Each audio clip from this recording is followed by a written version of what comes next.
Organic chemistry के जो last के टॉपिक है ना, polymer, chemistry in everyday life and biomolecule, इनसे लगातार जेई नीट में क्वेश्चन आता है। कहीं से क्वेश्चन आए या ना आए, polymer, chemistry in everyday life and biomolecule से जरूर क्वेश्चन आता है। तो यहां पर आज अपन पॉलीमर डिस्कस करने वाले हैं, जो कि बहुत इंपॉर्टेंट रखता है नीट जेई के लिए। तो चलिए शुरू करते हैं।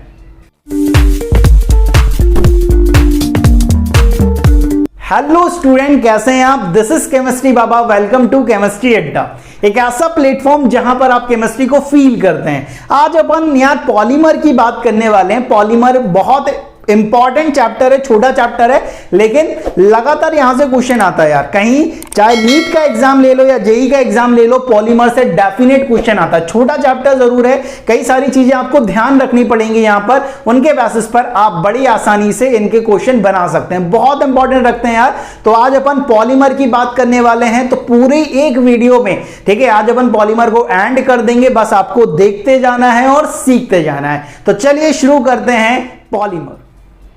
पॉलीमर की अगर बात करें यार, तो पॉलीमर जो वर्ड है भाई, वो दो वर्ड से मिलके बना हुआ है। एक है इसमें पोली और दूसरा है मर, ठीक है। पोली का मतलब होता है यार मेनी, और मर का मतलब होता है यूनिट्स, ठीक है। तो आप ही ध्यान रखेंगे, पॉलीमर का मतलब यह है कि कई सारी यूनिट से जो मिलके बने, उन्हें आप क्या बोलते हो? पॉलीमर बोलते हो। और पॉलीमर की जो एक सिंगल यूनिट रहती है, उसे आप क्या बोलते हो? मोनोमर। मोनोमर आपस में जुड़ते हैं और आपका पॉलीमर फॉर्म होता है। पॉलीमर चैप्टर हमारे लिए बहुत इंपॉर्टेंट रखता है, क्योंकि लगातार यहां से क्वेश्चन आता है, चाहे वो नीट का एग्जाम हो या जेई का एग्जाम हो, दोनों एग्जाम में पॉलीमर से डेफिनेटली यहां पर क्वेश्चन फ्रेम होता है यार। तो बड़ी आसानी से उसे समझने की कोशिश करेंगे बहुत कम टाइम में, ठीक है। अपन पूरी चीजें पढ़ने की कोशिश करेंगे। तो मेनली पॉलीमर में जो हमें पढ़ना होता है यार, वो पढ़ना होता है classification of polymer. Classification of polymers पर ही हमारे क्वेश्चन आते हैं। तो अलग अलग बेसिस बनाया गया है पॉलीमर का क्लासिफिकेशन करने के लिए। सबसे पहला जो बेसिस बनाया गया, classification based on source, source के बेसिस पर कि हमें ये जो पॉलीमर है वो कहां से मिल रहा है, उस बेसिस पर हमारे पास अलग अलग टाइप के पॉलीमर आते हैं। On the basis of source, सबसे पहला जो हमारे पास पॉलीमर आता है वो आता है नेचुरल पॉलीमर। नेचुरल पॉलीमर मतलब नेचुरली जो हमें मिले, प्लांट और एनिमल के थ्रू जो हमें मिले, उन्हें हम क्या बोलते हैं? Natural polymer. इसके जो एग्जांपल होते हैं वो होते हैं स्टार्च। स्टार्च आप जानते हो यार, क्या प्लांट जो है अपना फूड स्टोर करके रखते हैं in the form of starch. Glycogen, हम एनिमल, ठीक है, अपन भी एनिमल है ना, ठीक है। तो एनिमल जो अपना फूड स्टोर कर रखते हैं, वो किसके फॉर्म में रखते हैं? ग्लाइकोजन के फॉर्म में। तो स्टार्च, ग्लाइकोजन, प्रोटीन्स, सेलुलोज, जो नेचुरल रबर होती है, वो सारे के सारे क्या है? नेचुरल पॉलीमर है। मतलब या तो ये प्लांट में मिलेंगे या एनिमल से आपको मिलने वाले, नेचुरली मिलने वाले हैं भाई, ठीक है। तो यहां पर सोर्स के बेसिस पर पहला natural polymer found in plants and animal, जिसके example starch, glycogen, protein, cellulose and natural rubber. Second जो आपके पास क्लासिफिकेशन आता है वो आता है semi synthetic polymer. Semi synthetic polymer मतलब क्या? आधा भाई नेचुरल है और आधा अपन ने बनाया है भाई, ठीक है। तो यहां पर अगर मैं इसके एग्जांपल की बात करूं, तो इसके एग्जांपल आते हैं सेलुलोज डेरिवेटिव। सेलुलोज डेरिवेटिव इसके एग्जांपल है। आप जानते हो कि सेलुलोज नेचुरल पॉलीमर है, ठीक है। सेलुलोज एसीटेट, यहां पर जो एसीटेट है वो हमने बनाया है, सेलुलोज नेचुरल था, ठीक है। तो यहां पर अपन ने मॉडिफिकेशन किया है नेचुरल में, ठीक है। तो हमारे पास सेमी सिंथेटिक पॉलीमर आया, cellulose derivative like cellulose nitrate and cellulose acetate, ठीक है। तो ये दोनों हमारे सेमी सिंथेटिक पॉलीमर है। साथ में जो वल्केनाइज्ड रबर रहता है, वो भी हमारा क्या है? सेमी सिंथेटिक पॉलीमर है। अब वल्केनाइज्ड रबर क्या होता है, उनकी बात हम करेंगे जैसे जैसे हमारा चैप्टर आगे बढ़ता जाएगा, वैसे वैसे आपको चीजें समझ आती जाएंगी, ठीक है। थर्ड आता है सिंथेटिक पॉलीमर, जो फुली मैनमेड है, हमने बनाया भाई, कोई भी नेचुरल चीज यहां पर यूज नहीं करी गई है, हमने अपना दिमाग लगाया और सिंथेटिक पॉलीमर यहां पर फॉर्म किया। इसके एग्जांपल है nylon 66, buna S, buna N, ये आपके क्या होते हैं? हमारे सिंथेटिक पॉलीमर होते हैं। देखो यार, पॉलीमर में आपको मेनली एग्जांपल थोड़े बहुत ध्यान रखने हैं, क्योंकि एग्जांपल के बेसिस पर ही क्वेश्चन आएगा भाई, ठीक है। ये सोर्स का बेसिस पर क्लासिफिकेशन। सेकंड जो बेस बनाया गया, वो बनाया गया स्ट्रक्चर की, भाई जो पॉलीमर है उसका स्ट्रक्चर क्या है, इस बेस पर अपन ने पॉलीमर का क्लासिफिकेशन करना स्टार्ट किया। On the basis of structure हमारे पास तीन टाइप के पॉलीमर आते हैं। पहला है लीनियर पॉलीमर, जिसका स्ट्रक्चर क्या हो? लीनियर हो भाई। इसके एग्जांपल देखे जाते हैं, हाई डेंसिटी जो पॉलीथिन होती है, ठीक है, वो आपके लीनियर स्ट्रक्चर होती है भाई। पॉलीविनाइल क्लोराइड, आपने पीवीसी के पाइप देखे होंगे कभी, ठीक है, जो आपके जनरली खेतों में यूज करे जाते हैं, फार्मर ज्यादातर यूज करते हैं। आपने एक सीमेंट कलर का, ठीक है, ग्रे कलर का एक पाइप होता है यार, ठीक है, तो उसे आपने देखा होगा, ठीक है, इतना बड़ा सा होता है जिससे मेनली फार्मर यूज करते हैं, ठीक है, और अपने आसपास की सोसाइटी में भी आपने देखा होगा, बिल्डिंग्स में, ठीक है, बिल्डिंग्स में भी लगे होते हैं कई जगह वो, ठीक है, तो वो पीवीसी पाइप्स होते हैं। तो पॉलीविनाइल क्लोराइड भी आपका क्या है, लीनियर पॉलीमर है। सेकंड ब्रांच पॉलीमर, इसके एग्जांपल देखे जाते हैं लो डेंसिटी पॉलीथिन। इसमें ध्यान रखना है कि आपका high density polythene linear polymer है और लो डेंसिटी पॉलीथिन आपका ब्रांच पॉलीमर है, मतलब यहां पर जो स्ट्रक्चर आने वाला है उसमें ब्रांचेस होने वाली हैं यार। नेक्स्ट आता है आपके पास क्रॉस लिंक्ड पॉलीमर या नेटवर्क पॉलीमर। तो यहां पर जो ब्रांचेस हैं वो बहुत ज्यादा नंबर में होंगी यार, ठीक है, क्रॉस लिंक होंगी, एक से दूसरे से जुड़ रही होंगी यार। इसके एग्जांपल होते हैं वैकेलाइट और मेलामीन, इनको ध्यान रखना है। क्रॉस लिंक पॉलीमर में आपको एग्जांपल जरूर ध्यान रखना है, क्या बैकेलाइट और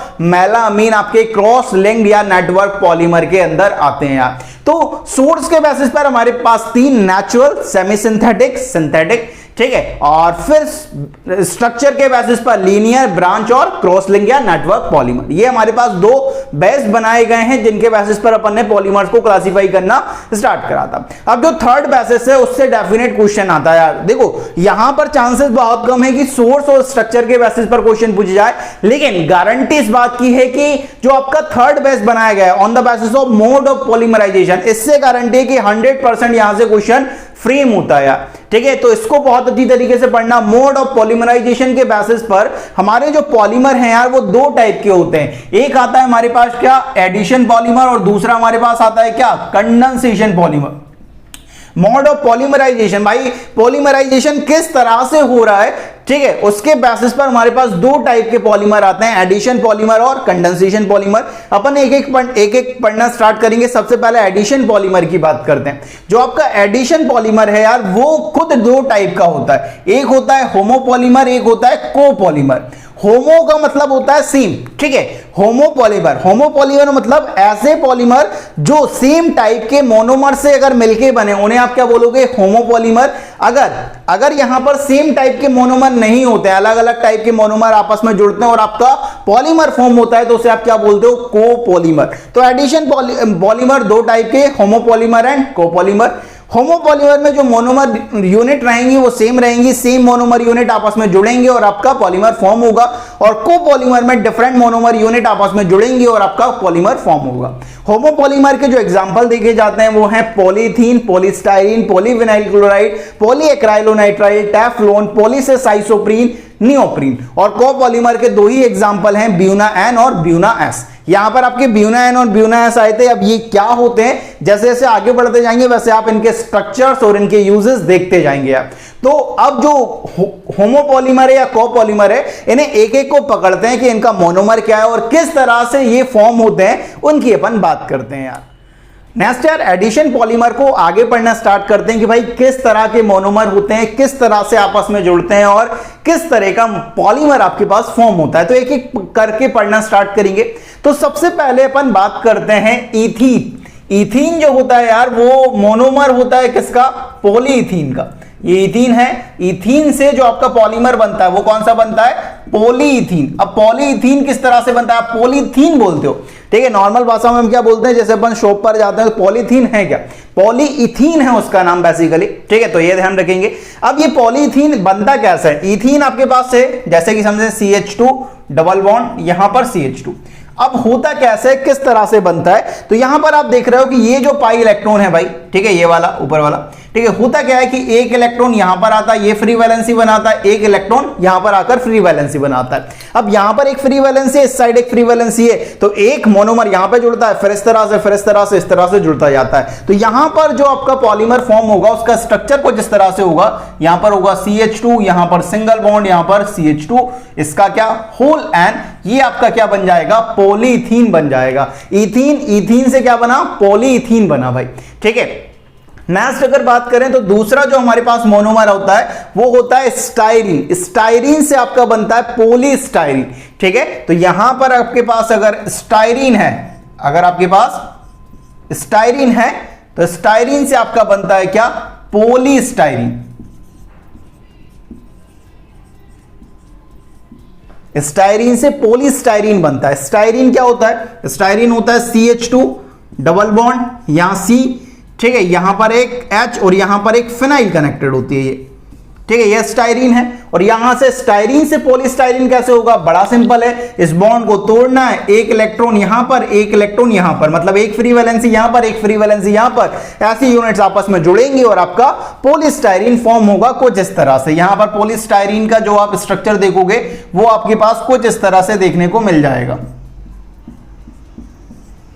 इसका होल एंड, ठीक है। कई सारी यूनिट होंगी, कितनी यूनिट होंगी हमें पता नहीं, हमने इसलिए एन लिख दिया। तो ये आपका स्टायरीन से पॉलीस्टायरीन बन जाएगा। थर्ड आप देखेंगे, थर्ड आपके पास आता है क्या? थर्ड आता है आपके पास पॉलीविनाइल क्लोराइड। कि पॉलीविनाइल क्लोराइड किस तरह से बनता है? इसका जो मोनोमर होता है वो होता है विनाइल क्लोराइड। क्या होता है? Vinyl chloride. अब विनाइल क्लोराइड से पॉलीविनाइल क्लोराइड किस तरह से बनता है उसको देखते हैं यार थोड़ा सा। पॉलीविनाइल क्लोराइड किस तरह से बनेगा? तो यहां पर विनाइल क्लोराइड का स्ट्रक्चर होता है CH2 डबल बॉन्ड, यहां CH, यहां पर Cl, ये विनाइल क्लोराइड है, ठीक है। यहां पर होगा क्या कि ये जो इलेक्ट्रॉन है वो यहां पर फ्री वैलेंसी, ये इलेक्ट्रॉन यहां पर फ्री वैलेंसी, और ये आपस में जुड़ेंगे और आपका पॉलीविनाइल क्लोराइड कुछ इस तरह से बन जाएगा। CH2 यहां पर सिंगल बॉन्ड, यहां CH, यहां Cl, एक फ्री वैलेंसी यहां, एक फ्री वैलेंसी यहां, इसका होल एन, ये आपका पॉलीविनाइल क्लोराइड हो जाता है। पॉलीविनाइल क्लोराइड का आप जानते हो यूज करा जाता है रेनकोट बनाने के लिए, ठीक है। जो आपके PVC पाइप्स होते हैं उन्हें बनाने के लिए यूज किया जाता है, तो ये ध्यान रखेंगे पॉलीविनाइल क्लोराइड का इस तरह से यूज आता है यार। नेक्स्ट अगर आप बात करें कि पॉलीएक्राइलोनाइट्राइल किस तरह से बनता है, फोर्थ आपके पास आता है यार एक्राइलोनाइट्राइल। एक्राइलोनाइट्राइल से आपका बनता है पॉलीएक्राइलोनाइट्राइल। यहां से क्या बनेगा? पॉलीएक्राइलोनाइट्राइल, जैसे आप PAN के नाम से भी जानते हैं और PBC के नाम से पॉलीविनाइल क्लोराइड को जानते हैं, ठीक है। एक्राइलोनाइट्राइल क्या? एक्राइलोनाइट्राइल होता है CH2 डबल बॉन्ड CH और यहां पर क्या होता है? साइनाइड कनेक्टेड होता है। होने क्या वाला है? बड़ा सिंपल है, ये पाई इलेक्ट्रॉन टूटेगा, एक इलेक्ट्रॉन यहां पर मिलेगा, एक इलेक्ट्रॉन यहां पर मिलेगा, दोनों की तरफ फ्री वैलेंसी आपस में जुड़ेंगे और आपका पॉलीएक्राइलोनाइट्राइल कुछ इस तरह से बन जाएगा। यहां पर देखोगे CH2, यहां पर आपके पास CH, यहां पर CN और इसका होल एन, ये आपका पॉलीएक्राइलोनाइट्राइल यहां पर बनने वाला है यार, ठीक है।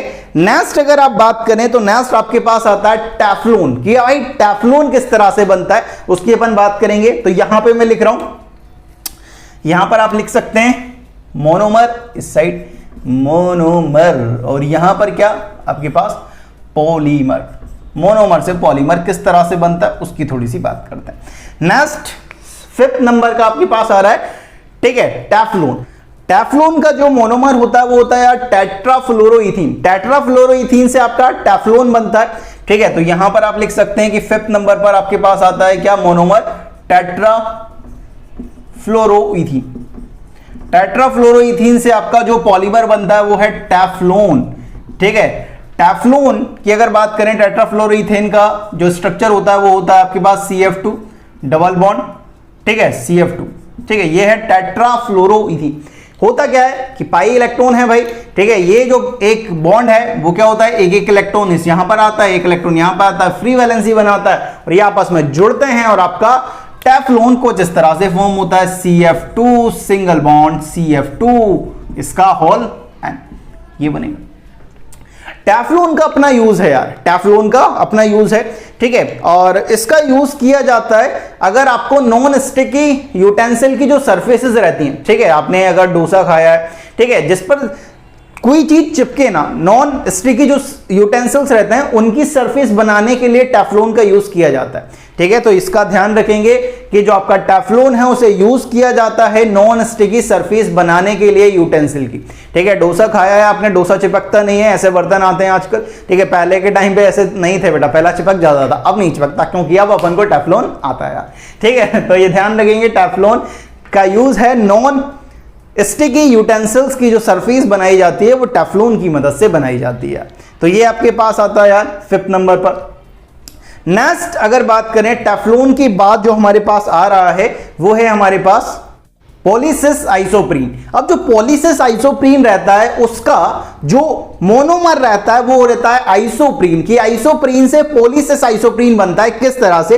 नेक्स्ट अगर बात करें तो नेक्स्ट जो हमारे पास 6th मोनोमर आ रहा है वो है आइसोप्रीन। क्या है? आइसोप्रीन। आइसोप्रीन से हमारे पास बनेगा क्या? पॉलीसिस आइसोप्रीन। पॉलीसिस आइसोप्रीन बनता है ये, ठीक है, पॉलीसिस आइसोप्रीन। अब आइसोप्रीन का स्ट्रक्चर क्या होता है? आइसोप्रीन अगर मैं नॉर्मल भाषा में बोलूं, ठीक है, तो नॉर्मल अगर मैं नेम बोलूं तो इसका नाम होता है 2-methyl-1,3-butadiene, ठीक है, 2-methyl-1,3-butadiene को आप क्या बोलते हो? आइसोप्रीन बोलते हो। तो इसका स्ट्रक्चर क्या होगा? ठीक है, यहां पर देखें तो यहां पर आपके पास आता है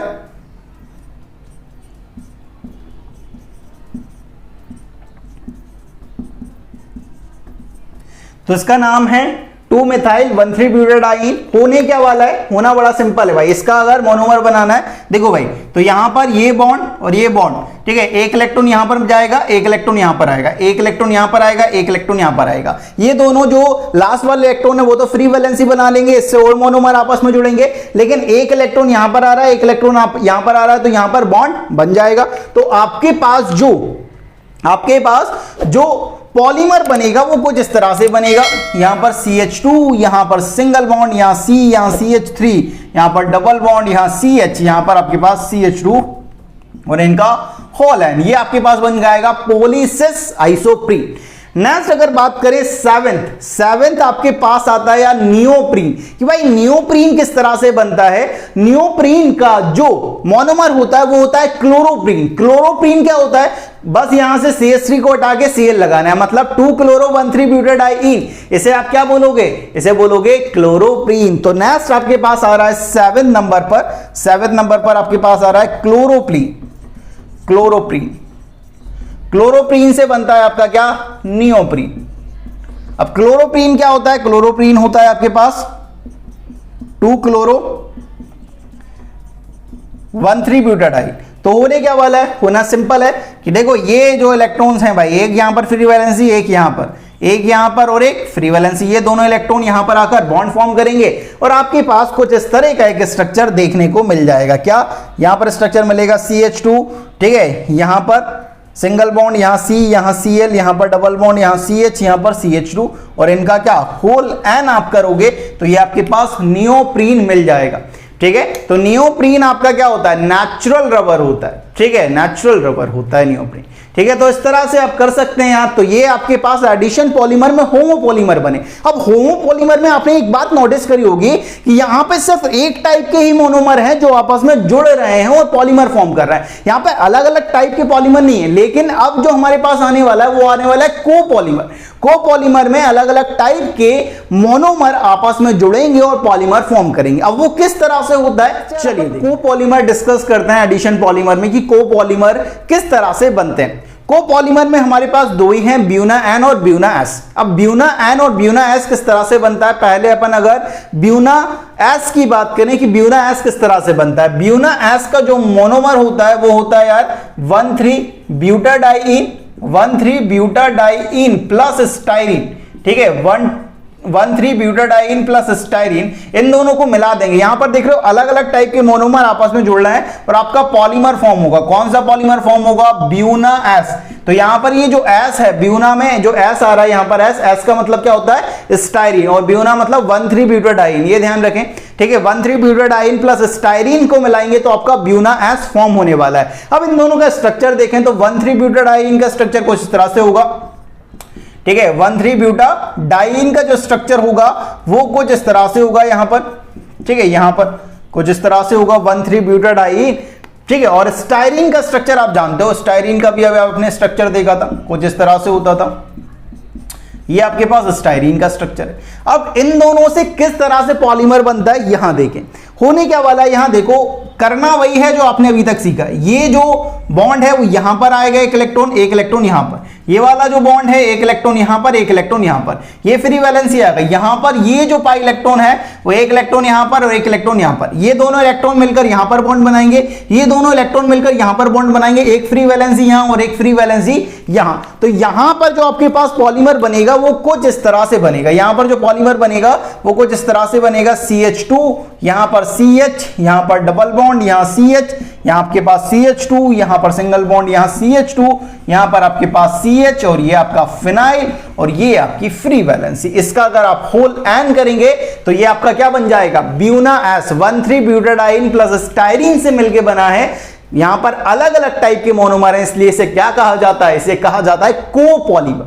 नेक्स्ट अगर बात करें तो यहां पर कोपॉलीमर में दूसरा जो आता है हमारे पास वो आता है ब्यूना एन। अब ब्यूना एन जो है वो है भाई 1,3-ब्यूटाडाइन प्लस एक्राइलोनाइट्राइल मोनोमर है ब्यूना एन का, ये दोनों आपस में जुड़ते हैं और ब्यूना एन आपका फॉर्म होता है। तो यहां पर आपके पास आता है 1,3-ब्यूटाडाइन प्लस एक्राइलोनाइट्राइल, ठीक है। इनसे क्या बनेगा, इससे बनेगा यार ब्यूना एन। तो यहां पर एन का मतलब क्या है, एक्राइलोनाइट्राइल, इस बात का ध्यान रखें। तो यहां पर 1,3-ब्यूटाडाइन का स्ट्रक्चर क्या होगा, CH2 डबल बॉन्ड, यहां CH, यहां CH, यहां पर double bond CH2 plus acrylonitrile. Acrylonitrile का स्ट्रक्चर आपको पता है, यहां पर CH और यहां पर CN।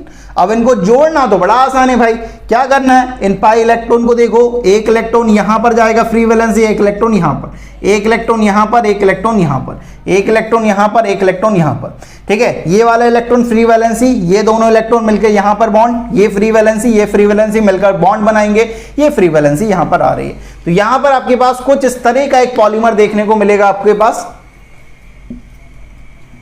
CH2 सिंगल बॉन्ड, ठीक है, यहां पर आएगा सिंगल बॉन्ड, यहां पर CH डबल बॉन्ड, यहां CH, यहां CH2, ये जुड़े CH2, यहां पर सिंगल बॉन्ड, यहां पर आपके पास CH, यहां पर CN, और इसका होल एन आप कर दोगे तो ये आपके पास क्या बन जाएगा, ये आपके पास बन जाएगा ब्यूना एन। 1,3-ब्यूटाडाइन प्लस एक्राइलोनाइट्राइल को आप मिला देते हो तो आपके पास ब्यूना एन बन जाता है, जो आपका एक कोपॉलीमर है। कोपॉलीमर क्यों हुआ, यहां पर देखो, चाहे आपका ब्यूना एस हो या ब्यूना एन हो, इसमें अलग अलग टाइप के जो मोनोमर है, सेम टाइप के मोनोमर नहीं, अलग अलग टाइप के मोनोमर आपस में जुड़ेंगे और आपका इस तरह का एक पॉलीमर फॉर्म होगा, तो इसे बोलेंगे कोपॉलीमर, ठीक है। तो एडिशन पॉलीमर में मेनली ध्यान क्या रखना है जिससे आपके क्वेश्चन बन जाए, तो आपको जो ध्यान रखना है वो ध्यान रखना है कि यार मोनोमर का स्ट्रक्चर क्या है और किस तरह से आपका पॉलीमर बनता है। अगर आपको ये बनाना आता है तो आप एडिशन के जितने भी क्वेश्चन आने वाले हैं बड़ी रफ्तार के साथ सॉल्व कर सकते हैं, इसकी मैं गारंटी देता हूं। नेक्स्ट जो आपके पास आता है यार, अपन ने मोड ऑफ पॉलीमराइजेशन के बेसिस पर दो टाइप में क्लासिफाई किया है, एक है हमारे पास एडिशन और दूसरा है कंडेंसेशन। एडिशन की पूरी बात कर ली है, नेक्स्ट डिस्कस करते हैं यार कंडेंसेशन पॉलीमर। नेक्स्ट यार आपके पास मोड ऑफ पॉलीमराइजेशन के बेसिस पर दूसरा टाइप का पॉलीमर आपके पास आता है कंडेंसेशन पॉलीमर, ठीक है। एक एडिशन पॉलीमर और दूसरा कंडेंसेशन पॉलीमर। एडिशन पॉलीमर की अपन बात कर चुके हैं। नेक्स्ट अगर कंडेंसेशन पॉलीमर की बात करें तो कंडेंसेशन पॉलीमर भी आपके पास दो टाइप का होता है, होमोपॉलीमर और कोपॉलीमर। होमोपॉलीमर आप जानते हो कि अगर आपका सेम टाइप के मोनोमर आपस में जुड़ रहे होंगे, ठीक है, तो उस टाइप के पॉलीमर को आप क्या बोलोगे, होमोपॉलीमर। अगर एक से ज्यादा टाइप के जो मोनोमर हैं वो आपस में जुड़ रहे हैं और आपका पॉलीमर फॉर्म कर रहे हैं तो उसे आप क्या बोलेंगे, कोपॉलीमर। तो कंडेंसेशन पॉलीमर में होमोपॉलीमर सिर्फ एक होता है, नाइलॉन 6, और कोपॉलीमर आपके पास होता है नाइलॉन 6, टेरिलीन या डैक्रोन, थर्ड ग्लिप्टल, फोर्थ बैकेलाइट और फिफ्थ मेलामी। ये ध्यान रखना है कि आपके एडिशन पॉलीमर में होमोपॉलीमर ज्यादा थे और कोपॉलीमर सिर्फ दो थे, कौन कौन, ब्यूना एन और ब्यूना एस। लेकिन कंडेंसेशन पॉलीमर में होमोपॉलीमर सिर्फ एक है, नाइलॉन 6, और बाकी सब क्या है, बाकी सब है कोपॉलीमर। यहां पर मतलब आपके पास एक से ज्यादा टाइप के मोनोमर आपस में जुड़ेंगे और क्या बनाएंगे, आपका कंडेंसेशन पॉलीमर। यहां पर आपका पॉलीमर फॉर्म होगा। यहां पर होमोपॉलीमर में सेम टाइप के मोनोमर आपस में जुड़ेंगे और आपका पॉलीमर फॉर्म हो जाएगा यार। अब इन्हें एक एक करके पढ़ना स्टार्ट करते हैं, ठीक है। इनमें मतलब पॉलीमर को बड़े मजे से पढ़ना है यार, क्योंकि क्वेश्चन देता है यार, मतलब छोटा चैप्टर है वो क्वेश्चन दे दे, इससे अच्छी बात क्या हो सकती है जीवन में, ठीक है। मतलब कम मेहनत में, ठीक है, ज्यादा फायदा दे रहा है भाई, इससे अच्छी बात क्या है जीवन में, ठीक है। तो अपन एक एक करके पढ़ना स्टार्ट करते हैं। तो चलिए स्टार्ट करते हैं सबसे पहले नाइलॉन 6 एंड नाइलॉन 6 से। कंडेंसेशन पॉलीमर में सबसे पहला जो हमारे पास आता है वो है पॉलीअमाइड पॉलीमर। किस तरह से होते हैं आप एक बात समझें कि अमाइड जो फंक्शनल ग्रुप है वो किस तरह से बनता है। जब आपका एसिड प्लस अमाइन आपस में जुड़ते हैं, रिएक्ट करते हैं, तब आपका अमाइड फंक्शनल ग्रुप फॉर्म होता है। तो पॉलीअमाइड पॉलीमर में हमारे पास दो एग्जांपल हैं, नाइलॉन 66 और नाइलॉन 6। ये हमारे पॉलीअमाइड पॉलीमर होते हैं। नाइलॉन 66 आप जानते हो क्या कि कंडेंसेशन पॉलीमर होता है, मतलब यहां पर आपके पास एक से ज्यादा टाइप के मोनोमर यहां पर जुड़ेंगे और आपका नाइलॉन 66 फॉर्म होने वाला है। तो नाइलॉन 66 का जो मोनोमर होता है वो होता है हेक्सामिथाइलिन डाइअमीन, ठीक है, और एपिडिक एसिड। ये दोनों इसके क्या होते हैं भाई, मोनोमर होते हैं, ठीक है। हेक्सामिथाइलिन डाइअमीन, डाइअमीन मतलब 2 NH2 आ रहे हैं, हेक्सामिथाइलिन डाइअमीन, ठीक है, और एपिडिक एसिड आपके पास कुछ इस तरह का स्ट्रक्चर यहां पर होता है। होता क्या है यहां पर यार कि यहां पर जो अमाइन है और जो आपका एसिड है बेसिकली वो रिएक्ट करता है, तो यहां से H जाता है, यहां से OH जाता है। उसी तरीके से यहां पर इसके सामने अमाइन आएगा तो यहां से OH जाएगा, इसके सामने एसिड आएगा तो यहां से H जाएगा, और यहां पर आपके पास कुछ इस तरह का एक पॉलीमर फॉर्म होने वाला है। यहां पर आप देखेंगे, यहां पर N, यहां पर H, यहां पर CH2 का होल 6, यहां पर NH, ठीक है, यहां पर C डबल बॉन्ड O, यहां पर आपके पास CH2 का होल 4 और यहां पर C डबल बॉन्ड O। तो ये आपके पास जो पॉलीमर बना है, ठीक है, उसे आप क्या बोलते हो, नाइलॉन 66। नाइलॉन 66 आपका कोपॉलीमर है, एक से ज्यादा टाइप के मोनोमर यूनिट आपस में जुड़ रहे हैं और आपका नाइलॉन 6 फॉर्म हो रहा है। नाइलॉन 6 का आपको मोनोमर ध्यान रखना है, इसका मोनोमर क्या है, हेक्सामिथाइलिन डाइअमीन और एपिडिक एसिड इसका मोनोमर है, आपस में जुड़ते हैं, एक पॉलीअमाइड टाइप का पॉलीमर यहां पर फॉर्म होता है। जो नाइलॉन 66 है उसका यूज किया जाता है शीट बनाने में, जो आपके ब्रश रहते हैं उसके जो ब्रिशल्स रहते हैं उसे बनाने में आपका नाइलॉन 66 का यूज किया जाता है। तो यहां पे लिख लेंगे used in making sheet, sheets जो रहती हैं वो बनाने के लिए यूज किया जाता है, ठीक है। ब्रिशल्स, 4 ब्रशेस, ब्रशेस की जो ब्रिशल्स होते हैं उन्हें बनाने में नाइलॉन 66 का यूज किया जाता है यार। ये आपके पास पहला पॉलीअमाइड पॉलीमर है। दूसरा जो आपके पास आ रहा है वो है नाइलॉन 6। नाइलॉन 6 आपका होमोपॉलीमर है। होमोपॉलीमर का मतलब क्या होगा कि यहां पर एक सेम टाइप के मोनोमर आपस में जुड़ेंगे और आपका पॉलीमर फॉर्म होगा। नाइलॉन 66 का जो मोनोमर होता है वो होता है कैप्रोलैक्टम। ये आपके पास कैप्रोलैक्टम है, ठीक है, ये भी आपका एक पॉलीअमाइड है। होता क्या है, यहां से आपका OH जाता है एसिड से और यहां से अमाइन से H जाता है और ये आपस में जुड़ते हैं और आपके पास कुछ इस तरह का एक पॉलीमर फॉर्म होता है। यहां पर आप देखेंगे पर NH, यहां पर CH2 का होल 5, यहां पर C डबल बॉन्ड। ये जो टाइप का पॉलीमर फॉर्म हुआ उसे आप बोलते हो नाइलॉन 66। ये एक होमोपॉलीमर है क्योंकि एक टाइप का ही मोनोमर आपस में जुड़ता है और यहां पर ये बनता है। इसे जो मोनोमर है उसे बोलते हैं कैप्रोलैक्टम। क्या बोलते हैं, कैप्रोलैक्टम। भाई ये ध्यान रखेंगे यार, नाइलॉन 66 और नाइलॉन 6 पॉलीअमाइड टाइप के पॉलीमर और कुछ इस तरह से इनके पॉलीमर फॉर्म होते हैं। ये ध्यान रखना है, इनमें मोनोमर ध्यान रखना है यार, और पॉलीअमाइड है नाइलॉन 66 और नाइलॉन 6, ये ध्यान रखेंगे।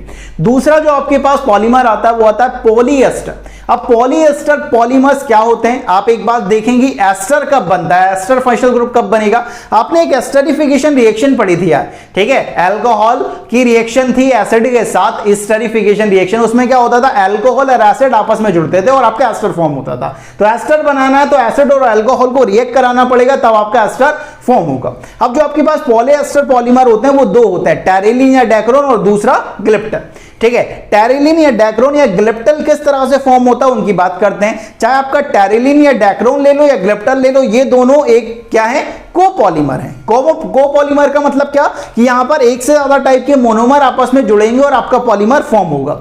तो यहां पर आप देखेंगे टेरिलीन या डेक्रोन का जो मोनोमर है वो क्या होता है, ethylene glycol, CH2 2 OH, ethylene glycol plus terephthalic acid जो रहता है वो यहां पर मोनोमर की तरह यूज होता है। Ethylene glycol plus terephthalic acid, ये टेरिलीन या डेक्रोन का क्या होता है यार, क्या होता है, मोनोमर होता है। अब यहां पर किस तरह से रिएक्ट होगा, आप जानते हो कि अल्कोहल और एसिड की रिएक्शन है, तो एसिड से OH जाता है और अल्कोहल से H जाएगा, ये दोनों आपस में जुड़ेंगे, यहां से OH जाएगा और यहां से क्या जाएगा, H जाएगा। तो आपके पास कुछ इस तरह का एक पॉलीमर देखने को मिलेगा। यहां पर देखें, यहां पर आपके पास कुछ इस तरह का पॉलीमर देखने को मिलेगा।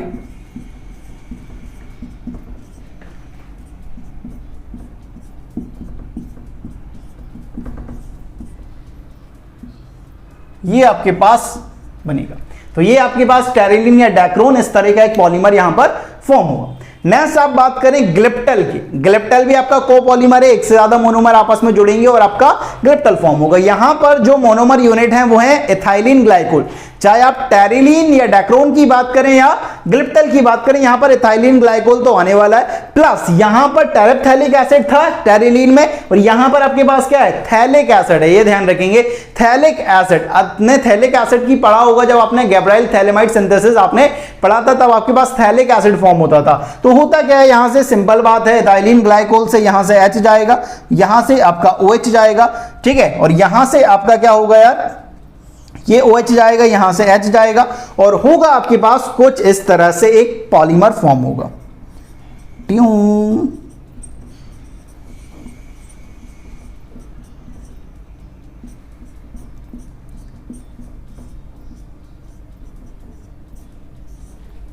इस तरह का एक पॉलीमर फॉर्म होगा जिसे आप क्या बोलते हो, ग्लिप्टल। और ग्लिप्टल का एक यूज होता है यार, पैंट और लैक्योर्स जो रहते हैं उन्हें बनाने के लिए ग्लिप्टल का यूज होता है। ये जेईई मेंस 2015 का क्वेश्चन है, ठीक है, पेंट्स में यूज होता है, ये ध्यान रखें, ग्लिप्टल पेंट्स बनाने में यूज होता है। ये जेईई 2015 का क्वेश्चन था भाई, ठीक है, तो ये ध्यान रखेंगे, ग्लिप्टल का यूज किया जाता है पैंट और लैक्योर्स बनाने के लिए।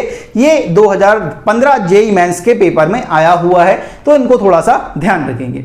तो ये आपके पास पॉलीएमाइड और पॉलीएस्टर की कहानी हुई। नेक्स्ट बात करते हैं कि यार हमारे पास जो बेकेलाइट है, मेलामीन है, उसे आप किस तरह से बनाते हैं, उनकी थोड़ी सी बात करते हैं। नेक्स्ट यार हमारे पास आता है फिनाइल फॉर्मेल्डिहाइड पॉलीमर, जिसमें बेकेलाइट अपन डिस्कस करेंगे। बेकेलाइट आप जानते हैं आपका कोपॉलीमर होता है, एक से ज्यादा टाइप के मोनोमर आपस में जुड़ेंगे और आपका बेकेलाइट फॉर्म होगा। तो यहां पर जो आपके पास मोनोमर होते हैं वो कौन कौन से हैं, फिनोल और फॉर्मेल्डिहाइड, ठीक है, ये दोनों मोनोमर होते हैं बेकेलाइट के। अब ये किस तरह से बेकेलाइट बनता है उसकी थोड़ी सी बात करेंगे। तो फिनोल आप जानते हो, फिनोल आपका एरोमेटिक कंपाउंड है, और एरोमेटिक कंपाउंड है तो इसकी जो मेन रिएक्शन होंगी वो क्या होने वाली है, इलेक्ट्रोफिलिक सब्स्टिट्यूशन रिएक्शन। अब यहां पर आप थोड़ा गौर से देखेंगे तो ये जो OH है हमारे पास, उसके पास 2 लोन पेयर ऑफ इलेक्ट्रॉन है, मतलब ये क्या करेगा यार, डोनेट करेगा। डोनेट करेगा मतलब ये प्लस M है, अगर प्लस M है तो ये इलेक्ट्रॉन डेंसिटी को बढ़ाएगा ऑर्थो एंड पैरा पोजीशन पर, क्योंकि आप जानते हो कि प्लस M ग्रुप क्या करते हैं, ऑर्थो एंड पैरा पर इलेक्ट्रॉन डेंसिटी को बढ़ाते हैं, मेटा पर नहीं बढ़ाते भाई, मेटा पर रेजोनेंस काम नहीं करता है, ठीक है। तो इलेक्ट्रॉन डेंसिटी को ये बढ़ाएंगे प्लस M वाले, और माइनस M वाले कम करते हैं। तो प्लस M वाला इलेक्ट्रॉन डेंसिटी को बढ़ाएगा। अब होता क्या है यार यहां पर कि ये आपका ये बॉन्ड शिफ्ट होता है, यहां पर नेगेटिव और यहां पर पॉजिटिव। अब electron density ortho and para पर ज्यादा है, तो यहां पर ये जो इलेक्ट्रोफाइल है वो क्या करता है, ऑर्थो एंड पैरा पोजीशन पर अटैक करता है। तो बेसिकली आपके पास कुछ इस तरह का एक स्ट्रक्चर यहां पर फॉर्म होगा, यहां पर कुछ इस तरह का स्ट्रक्चर फॉर्म होगा। यहां देखेंगे यहां OH, ठीक है, यहां और यहां पर आपके पास बनेगा CH2, यहां पर आपके पास O negative, basically CH2O negative यहां पे बना। लेकिन एक बात आपको थोड़ा गौर करना पड़ेगा यार कि जैसे ही ये बना है, आप मैंने ऑर्थो पोजीशन पे जोड़ा, पैरा पोजीशन पर भी जोड़ सकते हैं, ठीक है। तो अब यहां पर जैसे ही CH2O पॉजिटिव यहां पर जुड़ेगा, पॉजिटिव मिला, इलेक्ट्रॉन डेंसिटी मिल गई, इसका चार्ज खत्म हो गया। लेकिन यहां पर इसकी जो एरोमेटिसिटी थी वो खराब हो गई यार। पहले इसके पास 6 पाई इलेक्ट्रॉन थे, एरोमेटिक थे, अब 4 पाई इलेक्ट्रॉन है भाई, एरोमेटिक तो नहीं है। अब क्या करेंगे, एरोमेटिसिटी को तो बरकरार रखना है भाई। तो होता क्या है, ये जो हाइड्रोजन है वो अपना इलेक्ट्रॉन छोड़कर जाता है, यहां पर दोबारा से बॉन्ड बनता है। जब यहां पर दोबारा से बॉन्ड बनेगा तो कुछ इस तरह का एक स्ट्रक्चर आपको देखने को मिलेगा। यहां पर आपके पास बन जाएगा कुछ इस तरह से, यहां पर आपके पास OH और यहां पे आपके पास CH2OH यहां पर बनेगा, CH2OH यहां पर आपके पास देखने को मिलेगा यार, ठीक है। और यहां पर आप पैरा पोजीशन पर भी जोड़ सकते हैं कि पैरा पोजीशन पर भी ऐसा हो सकता है, पैरा पोजीशन पर भी ऐसा हो सकता है कि यहां पे बनेगा CH2OH। तो इस तरह से आप बना सकते हैं, ये आपके पास बनेगा। फिर यहां पर होगा क्या कि ऑर्थो एंड पैरा पर ये जुड़ते हैं आपस में कुछ इस तरह से, और आपका एक बेकेलाइट फॉर्म हो जाता है, ठीक है। तो ये ध्यान रखेंगे, कुछ इस तरह से आपका स्ट्रक्चर फॉर्म होने वाला है, ठीक है। तो ये आपके पास बेकेलाइट का स्ट्रक्चर है। बेकेलाइट के स्ट्रक्चर में ये ध्यान रखना है कि ये इलेक्ट्रोफिलिक सब्स्टिट्यूशन रिएक्शन यहां पर होती है, और यहां पर जो मोनोमर है वो कौन कौन है, फिनोल और फॉर्मेल्डिहाइड, ये आपके मोनोमर यहां पर होते हैं। नेक्स्ट बात करते हैं यार आपके पास मेलामीन की, जो लास्ट कंडेंसेशन पॉलीमर आपके पास बचता है। नेक्स्ट यार आपके पास आता है last condensation polymer melamine formaldehyde polymer melamine, जिसमें अपन डिस्कस करने वाले हैं। मेलामीन जो है उसका जो हमारे पास मोनोमर आता है वो आता है मेलामीन और फॉर्मल्डिहाइड, ये दोनों इसके मोनोमर होते हैं यार, ठीक है। अब यहां पर आपके पास फॉर्मल्डिहाइड से बेसिकली आपको जो इलेक्ट्रोफाइल मिलता है वो कुछ इस तरह से मिलता है, यहां पर H, यहां पर कार्बन पर पॉजिटिव, यहां पर H और यहां पर OH। तो ये आपके पास एक इलेक्ट्रोफाइल मिलता है। होता क्या है, बस बड़ा सिंपल है कि यहां से जो NH2 है यहां से H जाता है, यहां से OH जाता है और ये आपस में जुड़ते हैं। यहां पर भी जुड़ सकते हैं, यहां पर भी जुड़ सकते हैं, यहां पर भी जुड़ सकते हैं, वो आपका डिपेंड करेगा, ठीक है। मैं यहां पर जोड़ रहा हूं और आपके पास कुछ इस तरह का एक पॉलीमर यहां पर देखने को मिलेगा। यहां पर आपके पास जो पॉलीमर बनेगा वो कुछ इस तरह से होने वाला है यार, ठीक है। यहां पर आप जोड़ेंगे, यहां पर कुछ इस तरह से, यहां पर आपके पास NH है, ठीक है, यहां पर आपके पास NH है, ठीक है, और यहां पर आपने क्या जोड़ दिया, CH2 को जोड़ दिया। तो यहां पर आपके पास कुछ इस तरह का एक पॉलीमर देखने को मिलेगा जिसे आप क्या बोलते हो, मेलामीन बोलते हो। मेलामीन का यूज किया जाता है अनब्रेकेबल क्रोकरीज बनाने के लिए, ठीक है, अनब्रेकेबल क्रोकरीज, ठीक है, वही क्रोकरीज जिन्हें फोड़ने पर आपको मार पड़ती है बेटा, ठीक है। तो अनब्रेकेबल क्रोकरीज बनाने में इसका यूज है भाई, ठीक है। अनब्रेकेबल क्रोकरीज का मतलब है कि एक पर्टिकुलर हाइट से जब उन्हें आप गिराओगे तो वो ज्यादा डैमेज ना होंगे। ऐसा नहीं कि भाई छठी मंजिल से जाके फेंक रहे हो फिर बोल रहे हो कि सर टूटनी नहीं चाहिए, मेलामीन की है भाई, ये ऐसा नहीं। मतलब एक पर्टिकुलर हाइट में अगर थोड़ा बहुत टेबल मेपल पे आपके पास रखे हुए हैं भाई कप ग्लास, तो अगर वो गिरते हैं तो वो टूटेंगे नहीं, डैमेज नहीं होंगे, ठीक है। ऐसा नहीं कि छठी मंजिल से जाके फेंक रहे हो तुम लोग, है ना, वैसा मत करना है यार, ठीक है। तो इसका यूज किया जाता है, ये ध्यान रखें, used in making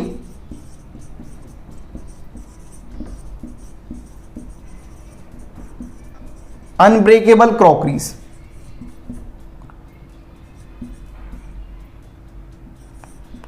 unbreakable crockeries बनाने में इसका यूज किया जाता है यार, ये ध्यान रखेंगे। तो नेक्स्ट ये हमारे पास कंडेंसेशन पॉलीमर खत्म होता है। मोड ऑफ पॉलीमराइजेशन के बेसिस पर दो टाइप का ही आता है, एडिशन और कंडेंसेशन। इसके बाद जो फोर्थ हमारे पास क्लासिफिकेशन है वो आता है on the basis of intermolecular force of attraction, कि भाई इंटरमॉलिक्यूलर फोर्स ऑफ अट्रैक्शन क्या है, ठीक है, कितनी है, उनके बेसिस पर हमने पॉलीमर को अलग अलग क्लासिफाई किया है। फिर उसके बाद अपन बायोडिग्रेडेबल, नॉन बायोडिग्रेडेबल पढ़ेंगे, फिर high density, low density polythene, ठीक है, तो उन सब की अपन बात करते हैं। तो चलिए स्टार्ट करते हैं fourth basis on the basis of intermolecular force of attraction. Fourth जो हमने बेसिस बनाया है यार पॉलीमर को क्लासिफाई करने का, वो बनाया है on the basis of intermolecular force of attraction, कि भाई इंटरमॉलिक्यूलर फोर्स ऑफ अट्रैक्शन कितनी है, उस बेसिस पर अपन ने पॉलीमर को क्लासिफाई किया है। हमारे pass on the basis of intermolecular force of attraction चार टाइप के पॉलीमर आते हैं, elastomers, fibre, thermosetting polymer and thermoplastic polymer. ये हमारे पास चार टाइप के पॉलीमर हैं on the basis of intermolecular force of attraction.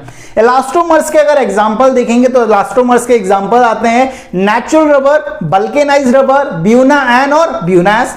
Fibre के एग्जांपल आते हैं पॉलीअमाइड और पॉलीएस्टर। आप जानते हो पॉलीअमाइड कौन कौन, नायलॉन 6 और नायलॉन 6,6, और पॉलीएस्टर हमारे पास स्टेरिलीन, डैक्रोन और ग्लिप्टर, ठीक है। Next thermoplastic polymer, polythene, polystyrene, polyvinyl chloride, Teflon, ये आपके थर्मोप्लास्टिक पॉलीमर में आते हैं। नेक्स्ट आता है आपके पास थर्मोसेटिंग पॉलीमर, इसके एग्जांपल हैं बेकेलाइट और मेलामीन। ये एग्जांपल थोड़े दिमाग में रखना है क्योंकि इन एग्जांपल के बेसिस पर आपसे क्वेश्चन पूछ सकता है। अगर मैं इंटरमॉलिक्यूलर फोर्स ऑफ अट्रैक्शन का ऑर्डर निकालूं कि भाई किस में सबसे ज्यादा इंटरमॉलिक्यूलर फोर्स ऑफ अट्रैक्शन है, तो थर्मोसेटिंग पॉलीमर में सबसे ज्यादा इंटरमॉलिक्यूलर फोर्स ऑफ अट्रैक्शन देखी जाती है, फिर उसके बाद फाइबर्स, फिर उसके बाद थर्मोप्लास्टिक पॉलीमर, और सबसे बाद में क्या आते हैं, इलास्टोमर्स। इलास्टोमर्स में इंटरमॉलिक्यूलर फोर्स ऑफ अट्रैक्शन सबसे वीक होता है, और थर्मोसेटिंग पॉलीमर में इंटरमॉलिक्यूलर फोर्स ऑफ अट्रैक्शन सबसे ज्यादा स्ट्रॉन्ग होता है। इस बात का ध्यान रखेंगे। इन ऑर्डर के बेसिस पर एक क्वेश्चन कुछ इस तरह से बन सकता है, arrange the following polymer in decreasing order of intermolecular force of attraction. आपके पास अलग अलग पॉलीमर गिवन है, नायलॉन 6,6, टेफ्लॉन, बेकेलाइट और ब्यूना-एस। इनको आपको अरेंज करना है in decreasing order of intermolecular force of attraction. अगर आपको एग्जांपल पता हो और ऑर्डर पता है तो आप इनके साथ खेल सकते हो। अगर ये ये दोनों नहीं पता है तो भाई यहां पर गड़बड़ हो सकती है। तो यहां पर आप जानते हो बेकेलाइट आपका थर्मोसेटिंग पॉलीमर है जिसमें सबसे ज्यादा इंटरमॉलिक्यूलर फोर्स ऑफ अट्रैक्शन होता है, मतलब सबसे ज्यादा क्या होगा, बेकेलाइट। फिर उसके बाद आप देखते हो नायलॉन 66, नायलॉन 66 आपका बेसिकली क्या है, पॉलीएमाइड मतलब फाइबर, तो मतलब यहां पर हमारे पास नायलॉन 66 आएगा। फिर उसके बाद आप देखेंगे फाइबर हो चुका है टेफ्लॉन और ब्यूनास, ब्यूनास हमारा इलास्टोमर्स है और हमारा थर्मोप्लास्टिक पॉलीमर टेफ्लॉन है, तो हमारे टेफ्लॉन आएगा, फिर हमारे पास कौन आएगा, ब्यूनास आएगा। ये हमारे पास डिक्रीजिंग ऑर्डर रहने वाला है इंटरमॉलिक्यूलर फोर्स ऑफ अट्रैक्शन का, ठीक है। तो इस तरह से आपके क्वेश्चन फ्रेम हो सकते हैं यार, तो ये आपको एग्जांपल थोड़े से ध्यान होनी चाहिए, साथ में ये ऑर्डर पता होना चाहिए कि थर्मोसेटिंग में सबसे ज्यादा, इलास्टोमर्स में सबसे कम, फिर आपके पास फाइबर्स और फिर थर्मोप्लास्टिक पॉलीमर, ठीक है। और ज्यादातर मेलामीन बेकेलाइट को थोड़ा सा ध्यान रखें, पॉलीएमाइड पॉलीएस्टर, अगर इसमें से कुछ भी एग्जांपल आपको अगर याद रह गए तो आप इनके बेसिस पर ये रिजल्ट निकाल सकते हैं। ऑप्शन इतने दूर दिए जाएंगे कि आप आराम से उन्हें फाइंड कर सकें, ठीक है। तो इस तरह से आप पढ़ सकते हैं fourth classification on the basis of intermolecular force of attraction. अब इसके बाद जो आता है हमारे पास वो आता है biodegradable and non biodegradable polymer. वो क्या होते हैं, चलिए देखते हैं। नेक्स्ट यार हमारे पास आता है बायोडिग्रेडेबल पॉलीमर। अब बायोडिग्रेडेबल पॉलीमर क्या, ऐसे पॉलीमर्स जो डिग्रेड आसानी से हो जाएं यार, ठीक है। बायोडिग्रेडेबल पॉलीमर की खास बात क्या होती है, इन पॉलीमर में जो फंक्शनल ग्रुप प्रेजेंट होते हैं वो सिमिलर फंक्शनल ग्रुप प्रेजेंट होते हैं जो आपके बायो पॉलीमर के अंदर प्रेजेंट होते हैं। These polymer contain functional group similar to the functional group present in biopolymer. Biodegradable polymer में बेसिकली हमें दो पॉलीमर डिस्कस करना है। पहला है poly beta hydroxy butyrate co beta hydroxy valerate, Dhamaal movie से इंस्पायर ये नाम बेटा, ठीक है। Poly beta hydroxy butyrate co beta hydroxy valerate, जिसे शॉर्ट में आप PHBB भी बोल सकते हैं। और दूसरा है नायलॉन 2 नायलॉन 6, ये दोनों आपके क्या होते हैं, बायोडिग्रेडेबल पॉलीमर होते हैं। इनके मोनोमर जरूर ध्यान रखें क्योंकि लगातार नीट में ये क्वेश्चन पूछे जा रहे हैं, तो जेईई में भी पूछे जा सकते हैं यार, ठीक है। अब यहां पर अगर बात करें poly beta hydroxy butyrate co beta hydroxy velvet PHBB की, तो यहां पर जो आपके मोनोमर है वो आपके पास है 3 hydroxy butanoic acid plus 3 hydroxy pentanoic acid. 3 hydroxy butanoic acid plus 3 hydroxy pentanoic acid, ये दोनों मोनोमर हैं। अब होता क्या है यहां पर आप अल्कोहल और एसिड की रिएक्शन करा रहे हैं, तो यहां से OH, यहां से H जाता है, यहां से आपका OH जाएगा इस साइड से, यहां से H जाएगा, और आपके पास कुछ इस तरह का एक पॉलीमर देखने को मिलेगा। यहां पर O, यहां पर CH, यहां पर आपके पास CH3, यहां पे आपके पास CH2, यहां पर C डबल बॉन्ड O, यहां पर O, यहां पर CH, यहां पर CH2, यहां पर CH3, यहां पर आपके पास CH2 और यहां पर आपके पास C डबल बॉन्ड हो। इस टाइप का एक आपको एक पॉलीमर देखने को मिलेगा। ये जो पॉलीमर है उसका नाम क्या है, PHBB, poly beta hydroxy butyrate co beta hydroxy बेलरेट। ये एक बायोडिग्रेडेबल पॉलीमर है। आपको जो ध्यान रखना है वो ये ध्यान रखना है कि भाई इसका मोनोमर क्या है, 3 hydroxy butanoic acid plus 3 hydroxy pentanoic acid, ये इसका मोनोमर है। दूसरा जो आपके पास आता है बायोडिग्रेडेबल पॉलीमर वो है नायलॉन 2 नायलॉन 6। याद रखना नायलॉन 6 और नायलॉन 6 ये आपके क्या है भाई, कंडेंसेशन पॉलीमर है। लेकिन नायलॉन 2 नायलॉन 6 आपका क्या है, बायोडिग्रेडेबल पॉलीमर है। अगर मैं इसके मोनोमर की बात करूं तो मोनोमर यूनिट इसकी glycine plus amino caproic acid, ठीक है। ग्लाइसिन आप जानते हो सिंपलर अमीनो एसिड होता है, ठीक है। यहां पर आप देख रहे हैं कि अमाइनो ग्रुप भी प्रेजेंट है, एसिड ग्रुप भी प्रेजेंट है, मतलब ये क्या है, अमाइनो एसिड्स है, ठीक है। तो glycine plus amino caproic acid इसके मोनोमर हैं। होता क्या है यहां पर, आप जानते हो कि यहां पर क्या होने वाला है, यहां से आपका OH और यहां से आपका H जाएगा, यहां से आपका H और यहां से OH जाएगा, और आपके पास कुछ इस तरह का एक पॉलीमर देखने को मिलेगा। कुछ इस तरह का एक पॉलीमर आपको देखने को मिलेगा यार। यहां पर ये जो पॉलीमर आपके पास फॉर्म हुआ है इसे आप बोलते हो क्या, नायलॉन 2 नायलॉन 6, ठीक है। नायलॉन 2 नायलॉन 6 आपके पास क्या है, ये आपके पास एक बायोडिग्रेडेबल पॉलीमर है जिसका मोनोमर ग्लाइसिन और अमीनो कैप्रोइक एसिड यहां पर होता है यार, ठीक है। तो ये ध्यान रखेंगे यार। तो ये जो बायोडिग्रेडेबल पॉलीमर है इनका यूज किया जाता है यूज कैसे किया जाता है उसकी बात करें। जैसे आपने कैप्सूल देखा होगा या कभी ना कभी अपनी जिंदगी में खाया हो भी होगा, ठीक है। कैप्सूल की जो पैकिंग की जाती है वो पैकिंग होती है आपके बायोडिग्रेडेबल पॉलीमर से। आप कैप्सूल डायरेक्ट अंदर लेते हैं। मैं जब बचपन में सोचता था कि सर ये प्लास्टिक खा रहे हैं क्या अपन, ठीक है। प्लास्टिक जैसा कुछ होता नहीं है, पहली बात तो पॉलीथिन होती है, प्लास्टिक जैसा कुछ होता नहीं है बेटा दुनिया में, ठीक है। पॉलीथिन जो है वही आप प्लास्टिक के टर्म में देखते हो, नॉर्मल लाइफ में पॉलीथीन को ही आप प्लास्टिक बोलते हो, सिंपल सी बात ये। अब यहां पर जो आपका कैप्सूल है उसकी जो पैकिंग की जाती है वो बायोडिग्रेडेबल पॉलीमर की मदद से करी जाती है कि जैसे ही वो अंदर जाए और अपने शरीर में जाकर क्या हो भाई, अपनी बॉडी में जाके ये क्या हो जाए, डिग्रेड हो जाए आसानी से। तो जो पैकिंग करी जाती है वो बायोडिग्रेडेबल पॉलीमर की मदद से करी जाती है। आपने कभी देखा होगा कि अपनी बॉडी में कभी कभार अपन क्या करते हैं, ऑर्थोपेडिक डिवाइसेस फिट कराते हैं, ठीक है। तो वहां पर भी आप बायोडिग्रेडेबल पॉलीमर का यूज करते हो। तो use in speciality packing of orthopaedic devices and in control release of drugs. Drug कहां पर रिलीज करना है वो भी आप इससे चूज कर सकते हो, क्योंकि आपकी एंजाइम एक पर्टिकुलर टाइप के कंपाउंड पर ही रिएक्ट करती हैं, तो यहां पर आप इसका यूज कर सकते हैं। तो ये बायोडिग्रेडेबल पॉलीमर की बात हुई। इसके बाद लास्ट टॉपिक जो आपके पास पॉलीमर में आता है वो है आपके पास की low density polythene, high density polythene क्या होती है, वल्केनाइजेशन ऑफ रबर क्या होता है, इन सब की बात करते हैं और इस पॉलीमर चैप्टर को एंड करते हैं। नेक्स्ट यार हमारे पास आता है पॉलीथीन। पॉलीथीन आप जानते हो दो टाइप की होती है, low density polythene and high density polythene. इन्हें एक एक करके पढ़ना स्टार्ट करते हैं। लो डेंसिटी पॉलीथीन की अगर बात करें तो ये किस तरह से बनेगी, आप इथीन का पॉलीमराइजेशन कराएंगे तो आपका पॉलीथीन बनेगा। By polymerisation of ethene in high pressure and at a temperature of 350 to 590 kelvin in presence of traces of dioxygen और peroxide initiator as a catalyst, ठीक है। इथीन के पॉलीमराइजेशन से आपकी बनती है हाई प्रेशर पर, हाई टेम्परेचर पर डाइऑक्सीजन और परऑक्साइड एज ए इनिशिएटर और एज ए कैटलिस्ट यहां पर काम करते हैं। लो डेंसिटी पॉलीथिन ध्यान रखना ये केमिकली इनर्ट होती है लेकिन फ्लेक्सिबल होती है, केमिकली इनर्ट लेकिन फ्लेक्सिबल होती है, ठीक है, मुड़ सकती है भाई यहां पर, ठीक है। इसका यूज किया जाता है, आपने कभी ये देखा है कि अपन जो घर में यूज करते हैं पाइप, देखो गाड़ी धोने के लिए जो पाइप यूज करते हैं, ठीक है, वो मुड़ने वाला होता है, फ्लेक्सिबल होता है, तो वहां पर लो डेंसिटी पॉलीथिन का वो बनाया जाता है। आपने कई सारी ऐसी बोतल्स भी देखी होंगी जो मुड़ जाती हैं भाई, ठीक है, और कई सारी हार्ड वाली होती हैं, हार्ड वाली नहीं, मुड़ने वाली फ्लेक्सिबल जो बोतल्स होती हैं उनमें आप लो डेंसिटी पॉलीथिन का यूज करते हो। कई सारे ऐसे खिलौने आते हैं जो मुड़ जाते हैं भाई, उनमें भी आप लो डेंसिटी पॉलीथिन का यूज करते हो।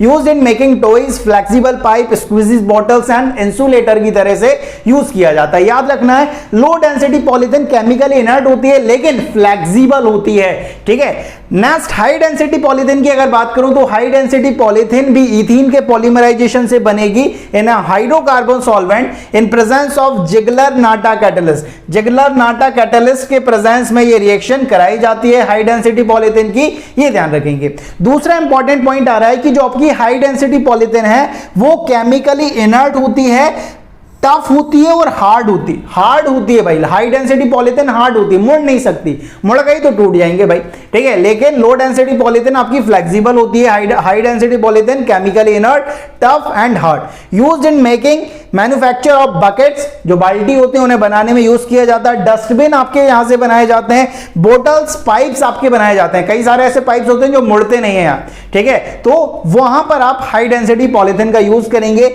यहां पर ये जो डस्टबिन वाला है वो जेई में आया हुआ है यार, जेई में एक बार पूछा था कि डस्टबिन जो है वो किससे बनाया जाता है, तो याद रखेंगे हाई डेंसिटी पॉलीथिन से आपका डस्टबिन बनाया जाता है, ठीक है। बकेट्स, बाल्टियां जो हैं वो आपकी हाई डेंसिटी पॉलीथिन की बनती हैं। कई सारे ऐसे पाइप्स होते हैं जो हमारे घर में यूज करे जाते हैं, ठीक है। जब हमारे घर में पाइपलाइन आती है भाई तो वहां पर अपन, ठीक है, मुड़ने वाले पाइप यूज नहीं करते हैं, हार्ड पाइप यूज करते हैं जो कि हाई डेंसिटी पॉलीथिन से मिलकर बने होते हैं। तो ये ध्यान रखने वाली थोड़ी सी बातें हैं पॉलीथिन में। नेक्स्ट अगर लास्ट टॉपिक की बात करें, लास्ट टॉपिक है आपके पास वल्केनाइजेशन ऑफ रबर, कि भाई जो आपकी सेमी सिंथेटिक रबर होती है उसे किस तरह से बनाया जाता है। Vulcanisation of rubber, vulcanise rubber का मतलब होता है सेमी सिंथेटिक रबर। आप क्या करो, आपके पास रो रबर है उसमें आप सल्फर ऐड करो, आपके पास वल्केनाइज रबर मिल जाएगी, ठीक है। तो सल्फर का क्यों यूज किया जाता है, ठीक है, आपकी जो रो रबर होती है यार उसमें इतनी हार्डनेस नहीं रहती, हार्ड बनाना है तो आप सल्फर का यूज करते हो, सल्फर की बैलेंसी बहुत होती है तो as a cross linking agent आप यूज करते हो। In manufacture of tyre rubber 5% sulphur आपके एनसीईआरटी में गिवन है, in manufacture of tyre rubber 5% sulphur is used as cross linking agent, 5% sulphur use किया जाता है as a cross linking agent. अब यार सल्फर यूज करने से होता क्या है, सल्फर यूज करने से आपका जो रेसिस्टेंस है अगेंस्ट ऑक्सीडाइजिंग एजेंट वो क्या हो जाता है, आपका बढ़ जाता है यार, वाटर होल्डिंग कैपेसिटी कम हो जाती है, स्टेबिलिटी बढ़ जाती है, हार्डनेस बढ़ जाती है, सॉफ्टनेस कम हो जाती है। ये वल्केनाइज्ड रबर की कैरेक्टरिस्टिक है। रो रबर में ऐसा नहीं देखा जाएगा, वहां पर रेजिस्टेंस नहीं होता इतना ज्यादा ऑक्सीडाइजिंग एजेंट से, उनकी वाटर होल्डिंग कैपेसिटी ज्यादा होती है लेकिन यहां पर कम हो जाती है भाई, ठीक है। तो ये ध्यान रखेंगे कि जो आपकी वल्केनाइज्ड रबर है वो रेजिस्टेंस है against oxidising agent, water holding capacity उनकी कम होती है, स्टेबिलिटी ज्यादा होती है, हार्डनेस ज्यादा होती है, सॉफ्टनेस कम होती है। ये वल्केनाइजेशन ऑफ रबर की ये कहानी, और इसी के साथ आपका पॉलीमर चैप्टर खत्म होता है। पॉलीमर चैप्टर से एक क्वेश्चन पक्का यार, चाहे जेईई में बात करो या नीट में बात करो, लगातार यहां से क्वेश्चन आता ही है, तो इसे बहुत अच्छी तरीके से पढ़ें, बहुत कम टाइम में आपने पढ़ने की कोशिश करी है। एडिशन, कंडेंसेशन, पॉलीमर, मोनोमर्स को ध्यान रखने की कोशिश करें। बायोडिग्रेडेबल पॉलीमर इंपॉर्टेंट है और जो ऑर्डर है आईएमएफ का वो ज्यादा इंपॉर्टेंट रखता है पॉलीमर में। तो आप इस तरह से पढ़ेंगे, तो लिख लिख कर पढ़े यार, लिख लिख के पढ़ोगे तो ज्यादा टाइम तक याद रहेगा। अगर आप ऐसे किताब खोल के पढ़ोगे तो भाई भूल सकते हो यार, लिख लिख के पढ़ो, जितना लिखोगे उतना दिमाग में फिट होता जाएगा, ठीक है। तो ये पॉलीमर की कहानी यहां पर खत्म होती है। तो मिलते हैं अपन नेक्स्ट लेक्चर में, तब तक के लिए पढ़ते रहिए। जय हिंद, जय भारत।